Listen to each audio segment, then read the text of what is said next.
Well, Japan is stepping up sanctions against Russia over its invasion of Ukraine. It will also stop importing coal from the country.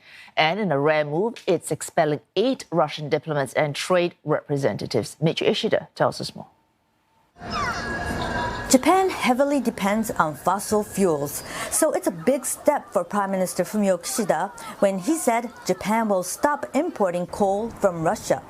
Currently, 11% of the country's coal supply comes from Russia. This means Japan will have to find an alternative before the hot summer when energy consumption rises.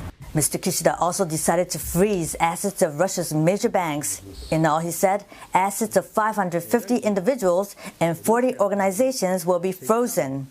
He will also expel 8 Russian diplomats and trade officials stationed in Japan. To contribute to stabilizing worldwide energy costs, Japan has decided to play a role. For the first time, it will release its petroleum reserves, its 15 million barrels over the next 6 months, or the largest amount after the U.S. So far, over 400 Ukrainian refugees have arrived in Japan since the outbreak of war. Mr. Kishida said Japan is ready to accept more. Weekly direct flights between Japan and Poland will be set aside for those wishing to evacuate to Japan.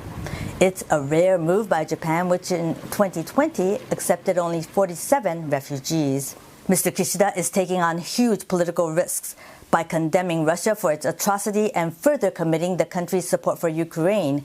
It could well jeopardize Japan's chance of advancing talks for the return of Japanese islands Russia occupied since the end of World War II. Michio Ishida, CNA, Tokyo.